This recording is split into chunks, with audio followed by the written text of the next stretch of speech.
Welcome to I Felt a Funeral in My Brain by Emily Dickinson.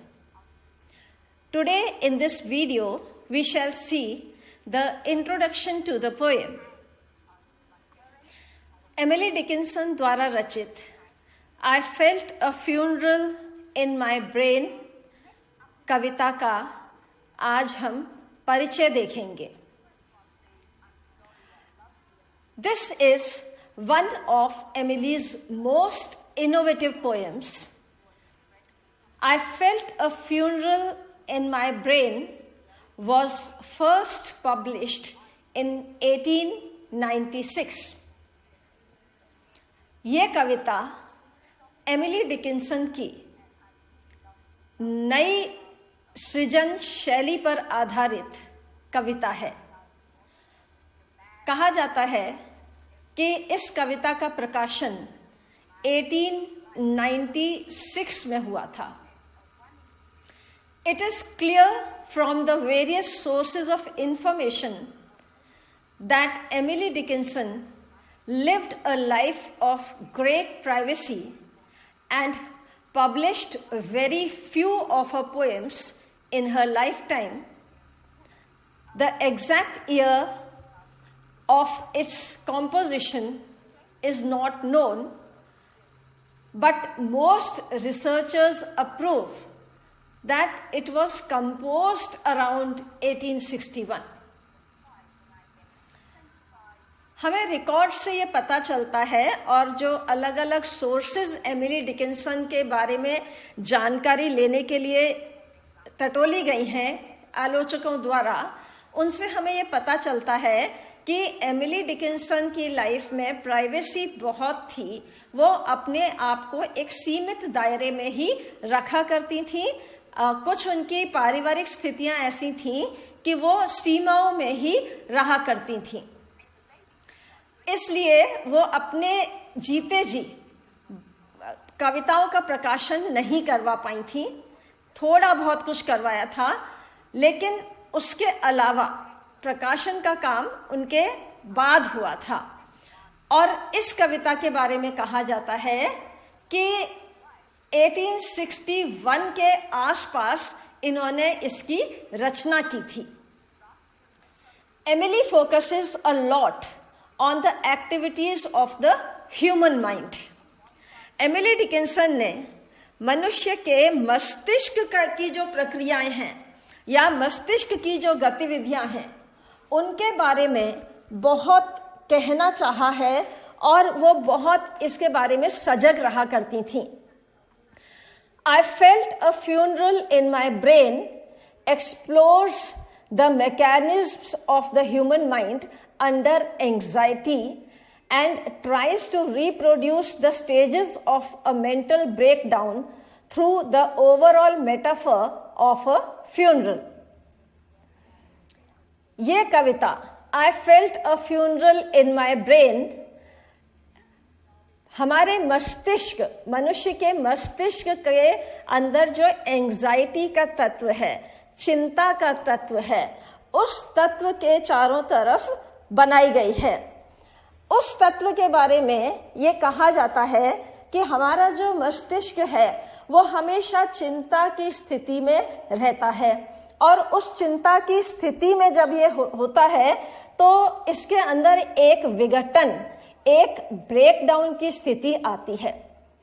Here Emily has tried to use the metaphor of a funeral. Metaphor of a funeral means that she has tried to use the concept of a funeral, the thoughts that a person undergoes when he thinks of a funeral, and how the behavior of the mind is reflected when one connects to the concept of his own funeral.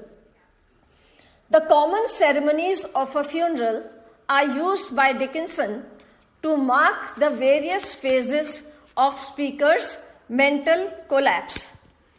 Critics say that the ceremonies that are conducted in the course of the funeral process, those procedures are used to connect with the mental collapse.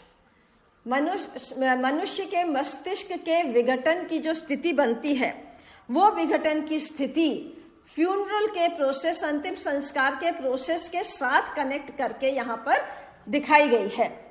This continues till she faces a devastation that no words can express. ये भाव तब तक रहता है जब तक कि Emily Dickinson के अंदर एक अजीब से बिखर जाने की स्थिति पैदा नहीं हो जाती है. डिसइंटीग्रेशन, डिवास्टेशन, विघटन की स्थिति उत्पन्न नहीं हो जाती है. And this can not be expressed in words. Actually the expression and the feeling of such disintegration, such shattering of the mind cannot be expressed in words. As the symbolic funeral begins and advances, the speaker's mind grows numb until her final statement stoops in mid-sentence. यहाँ पर एक symbolic funeral दिखाया गया है, एक सांकेतिक अंतिम संस्कार दिखाया गया है. इस सांकेतिक अंतिम संस्कार की प्रक्रिया को शनै शनै होते हुए बताया गया है. और जैसे जैसे ये प्रक्रिया आगे बढ़ती है, वैसे वैसे हमारी पोएटेस एमिली डिकिंसन का माइंड भी धीरे धीरे उसी गतिविधि के साथ जुड़ता चला जाता है. And finally it becomes numb. और अंततः वो माइंड एकदम शिथिलता की स्थिति में आ जाता है. until her final statement stops in mid sentence. And then we see that the final sentence of Emily Dickinson stops in the middle. She doesn't complete the sentence in the grammatical way as sentences are completed. She just stops. She just comes to a halt. तो हम देखते हैं कि Emily Dickinson अपने mind की प्रक्रिया के साथ चलते चलते, फ्यूनरल के प्रोसेस के साथ चलते चलते अचानक से एक जगह आकर रुक जाती हैं और वहीं पर वो उस कविता को खत्म कर देती हैं. The poem is significant as it reflects her ability to reproduce human consciousness in a controlled poetic form. इस कविता की खूबसूरती ये है, इसका महत्व ये है कि हमारी जो कॉन्शियसनेस है, हमारी जो चैतन्य है, उस चैतन्य को कविता के रूप में बताना या कविता के साथ जोड़कर बताना, ये यहाँ पर उनकी बहुत बड़ी आर्टिस्टिक अचीवमेंट है. Like many other of her poems, after great pain a formal feeling comes. Hope is the thing with feathers, and I felt a cleaving in my mind. I felt a funeral in my brain uses concrete language and descriptions to discover abstract issues. Emily ने और भी कई कविताएं लिखी हैं जिनका नाम यहाँ पर दिया गया है. उन कविताओं के साथ साथ एमिली ने इस कविता में भी एक शैली प्रयुक्त की है, और वो शैली क्या है? Concrete language and descriptions have been used to tell about the abstract ideas. यहाँ पर अमूर्त चीजों को बताने के लिए मूर्त वस्तुओं का, मूर्त आइडियाज का इस्तेमाल किया गया है. The episode of the funeral proceedings is used as a theme by Emily. Emily ने अंतिम संस्कार की प्रक्रिया को अपनी विषय वस्तु बनाया है. The reader should not get confused about it. But here there is a request to the readers that they should not get confused about the concept that Emily has used. It is not a description of mental breakdown. Here the concept that has been used is not a description of a real mental breakdown. यहाँ पर वास्तविक मानसिक विघटन नहीं दिखाया गया है, यहाँ पर मानसिक विघटन की कल्पना करके बताई गई है. The poem allows for other readings of what constitutes the funeral, such as an individual being assaulted by an idea that threatens to destroy all of his or her dearly held assumptions, or a mind's ability to cope with the pressures placed upon it from the outside world. The poem allows for other readings of what constitutes the funeral. Now here, the span of the poem is very wide. If a scholar has to know more about what has been attempted, then he can move on to understand the exact funeral process and what are the additional facts that are attached to the funeral, such as an individual being assaulted by an idea that threatens to destroy all of his or her dearly held assumptions. Now here, our mind has many assumptions pre-ingrained. So the mind which already has some assumptions, with those assumptions pre-existing in the mind, the scholar can think further on. हमारे मस्तिष्क में पहले से ही कुछ आभास, कुछ युक्तियां, कुछ धारणाएं होती हैं. उन धारणाओं के आगे का अगर कोई स्कॉलर सोचना चाहे तो इस कविता को पढ़ने के बाद वो सोच सकता है. और अ minds inability to cope with the pressures placed upon it from the outside world. There is one more dimension, and that dimension is that the outer world levies a lot of pressure on the mind. And if a person wants to study about the inability to cope up with the pressures, he can move further on with the idea. हमारे मस्तिष्क में एक जगह आकर ऐसी स्थिति बन जाती है कि हम आगे के प्रेशर्स को लेना पसंद नहीं करते हैं.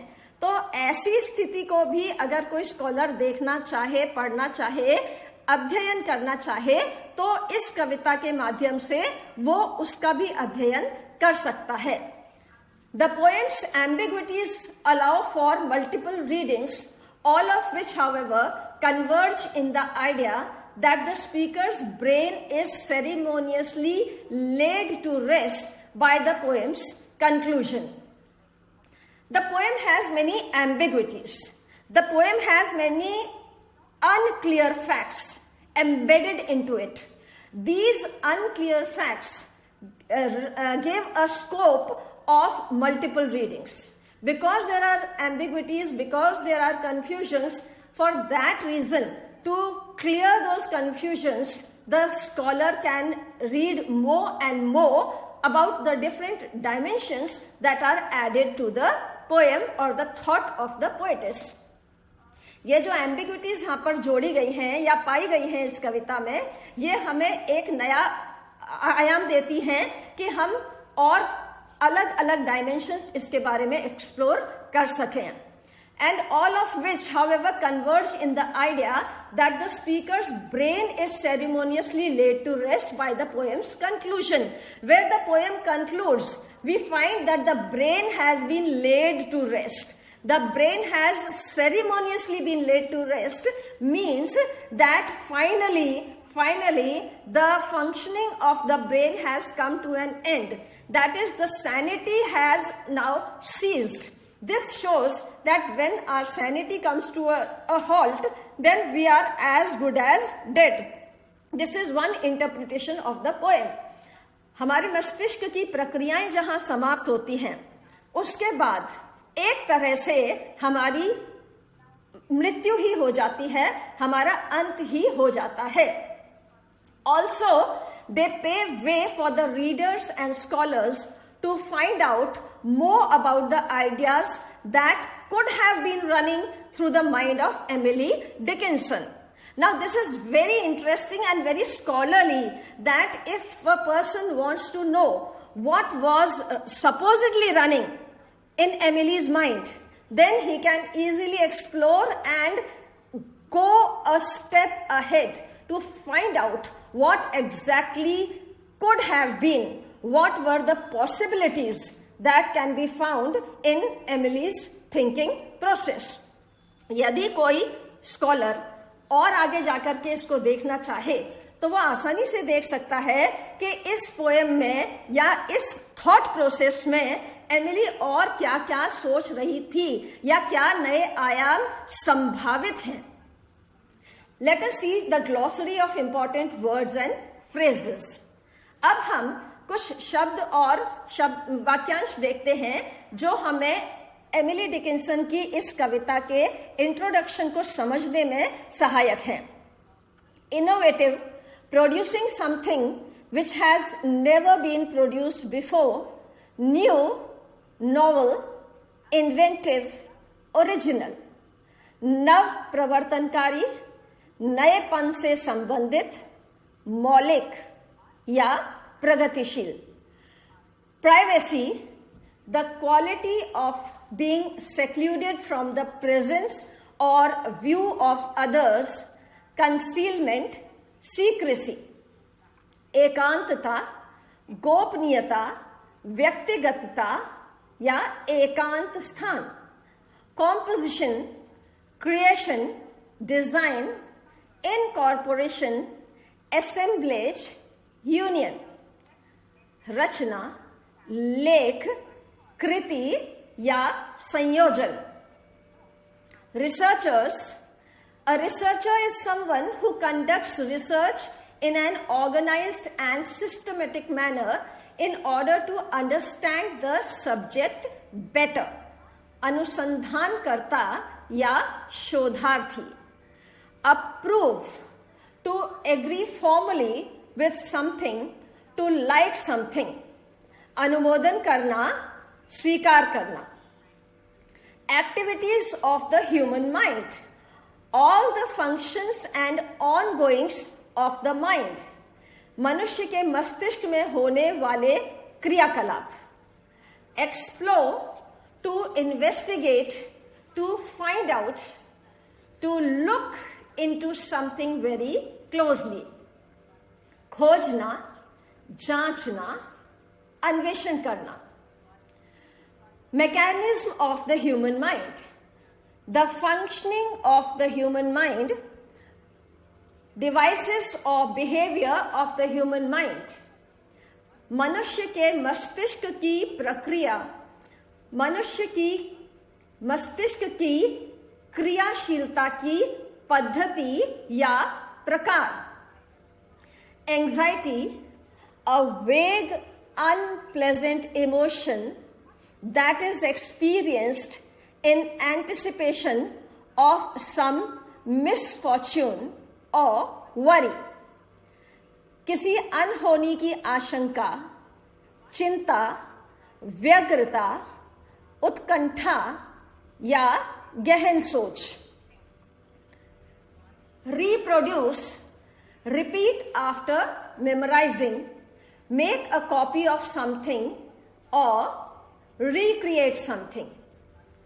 प्रतिकृति तैयार करना, दोबारा उत्पन्न करना, प्रतिलिपि प्रस्तुत करना. The stages of a mental breakdown, the step-by-step degeneration of the mind, which is slow and spontaneous process of deterioration. मस्तिष्क के विघटन के विभिन्न स्तर, धीरे धीरे मस्तिष्क का छिन्न भिन्न होना. Metaphor, symbol, image, allegory, a figure of speech in which an expression is used to refer to something that it does not literally denote in order to suggest a similarity. रूपक अलंकार, उपमा, अन्योक्ति. Funeral, a ceremony or service held shortly after a person's death, usually including the person's burial or cremation. Antyeshti, अंतिम संस्कार, मृत्यु के उपरांत किए जाने वाले क्रियाकर्म। Ceremony, an activity that is performed in an especially solemn, elaborate or formal way. A unified ritualistic event with a purpose, usually consisting of a number of artistic components performed on a special occasion. This is what Emily is actually using as the basic content of her poem, I Felt a Funeral in My Brain. प्रथा, रस्म, संस्कार, औपचारिक अनुष्ठान, यही वो तथ्य हैं जिनके ऊपर एमिली ने यहाँ चिंतन किया है और अपनी कविता को आधारित किया है। Mental collapse, a nervous or mental breakdown is a term used to describe a period of intense mental distress. During this period, you are unable to function in your everyday life.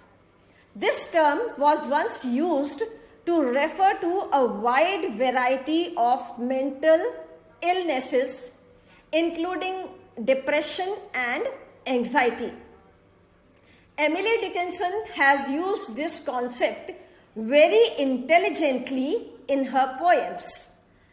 मस्तिष्क के विघटन की चरम स्थिति, मानसिक पतनावस्था, दिमाग का ढह जाना, इन शब्दों का प्रयोग विभिन्न मनोरोगों को इंगित करने के लिए किया जाता था। एमिली डिकिंसन ने इस तथ्य का अपनी कविताओं में बहुत विवेकपूर्ण रूप से प्रयोग किया है। डिवास्टेशन, ग्रेट डिस्ट्रक्शन और damage, severe and overwhelming shock और ग्रीफ, विध्वंस, उजड़ना, विनाश, प्रलय या बर्बादी। No words can express, to be rendered speechless by someone or something, जो शब्दों में व्यक्त न किया जा सके, हतप्रभ कर देने वाला। Symbolic, to describe things involving or relating to symbols of or expressed in a symbol, something that serves as a symbol of something else. सांकेतिक, एक वस्तु का किसी दूसरी वस्तु के संकेत के रूप में प्रयोग करना। Numb, deprived of the power to feel or move normally, benumbed, weakened, deadened, insensible, स्तब्ध हो जाना, सन्न हो जाना, संवेदना रहित हो जाना। Final statement stops in mid-sentence. This is the quality of Emily Dickinson's writing. She stops in the middle of a sentence and the reader has to decide for himself what to think further. यह Emily की लेखन शैली की विशेषता है। वह निष्कर्षात्मक वाक्य के बीच में विराम दे देती हैं और पाठक को स्वयं निर्णय करना पड़ता है कि वह आगे क्या सोचे। सिग्निफिकेंट, इम्पॉर्टेंट, मोमेंटस, हैविंग और कन्वेइंग अ स्पेशल और हिडन मीनिंग, सजेस्टिव, महत्वपूर्ण, अभिप्रायपूर्ण, consciousness, alertness to or concern for a particular issue or situation, a sense of one's personal or collective identity, including the attitudes, beliefs, and sensitivities held by or considered characteristic of an individual or group. चैतन्य, भान, ज्ञान, concrete language and descriptions, use of real common dialect and actual expressions, अमूर्त भावों का मूर्त भाषा और विवरण में अभिव्यक्त करना, abstract, existing only in the mind, separated from embodiment, अमूर्त, जो मात्र मन मस्तिष्क में व्याप्त हो, स्थूल रूप से परे, confused, unable to think clearly, bewildered, असंगत, अस्पष्ट या अस्त व्यस्त, constitute, be a part of a whole, गठित करना, बनाना या एकीकृत करना, assault, the act of inflicting physical harm or unwanted physical contact upon a person, or in some specific legal definitions, a threat or attempt to commit such an action. Assault का अर्थ है अतिक्रमण करना, आक्रमण करना, हमला करना या प्रहार करना, किसी के ऊपर हम उसके नहीं जानने की स्थिति में, उसके सचेत न होने की स्थिति में जब प्रहार करते हैं, वो असॉल्ट होता है, हमला होता है. Idea, a suggestion or plan for doing something, any concept existing in the mind as a result of mental understanding, awareness or inactivity or activity, a thought, concept or notion. विचार, उपाय, भाव, कुछ करने के लिए दिए गए सुझाव. Threaten, having a hostile or deliberately frightening quality or manner to tell someone that you will kill or hurt them or cause problems if they do not do what you want. धमकी देना या डराना. जब हम किसी से अपनी मर्जी का कोई काम करवाना चाहते हैं, अपनी इच्छा के अनुकूल कुछ करवाना चाहते हैं और वो व्यक्ति उसको नहीं करता है, तो हम उसे किसी न किसी रूप में नुकसान पहुंचाने की धमकी देते हैं. उसे कहते हैं threat. Destroy, and the existence of something bye damaging और अटैकिंग इट. किसी चीज के अस्तित्व को नष्ट कर देना, विनाश कर देना. assumption, a thing that is accepted as true or as certain to happen without proof. पूर्व धारणा, कल्पना, मान्यता या पूर्वानुमान. Inability, lack of ability, lack of power, capacity or means. असमर्थता, अक्षमता. To cope with, to face and deal with responsibilities, problems or difficulties, especially successfully or in a calm or adequate manner. डटकर मुकाबला करना या सामना करना. Pressures, a force working towards a particular end. Influence, दबावपूर्ण स्थिति या तनाव.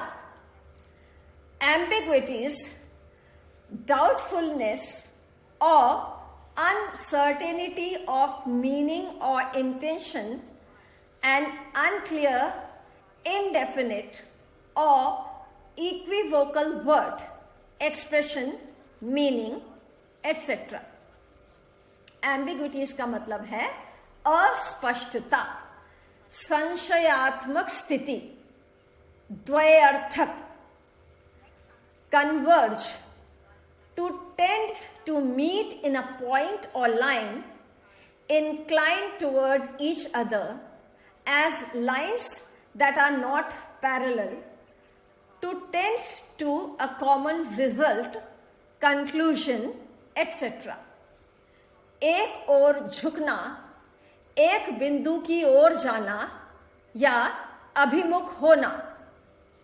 Ceremonious, carefully, observant of ceremony, formally or elaborately, polite, pertaining to, marked by or consisting of ceremony. Formal, समारोह पूर्वक होने वाली गतिविधि या औपचारिक प्रक्रिया. Laid to rest, to bury a dead person, place in a grave or tomb, दफनाना या सुपुर्दे खाक करना. All these words and expressions are essential to understand the mindset of the poetess. While she was composing the poem, I felt a funeral in my brain, because the funeral has not been conducted practically. It is a funeral process that she has imagined in her brain and imagined it very meticulously. ये सारे शब्द और वाक्यांश बेहद आवश्यक हैं ये समझने के लिए कि यहाँ जब एमिली कहती हैं कि उन्होंने एक फ्यूनरल को फील किया था अपने ब्रेन में, वो हमें बताती हैं कि एक्चुअली फ्यूनरल परफॉर्म नहीं हुआ है. उनके मस्तिष्क में काल्पनिक स्तर पर एक आभासीय फ्यूनरल से जो वो गुजरी हैं, आभासीय अंतिम संस्कार से वो जो गुजरी हैं, उस प्रक्रिया को उन्होंने बताने के लिए इन शब्दों का प्रयोग किया है, जो कि उनके भाव को बहुत अच्छे तरीके से स्पष्ट करते हैं. This is the introduction of the poem I felt a funeral in my brain. Thank you. ये कविता I felt a funeral in my brain का परिचय है, जो कि जानने के लिए बहुत आवश्यक है यदि हम एमिली डिकिंसन को आगे पढ़ना चाहते हैं तो. धन्यवाद.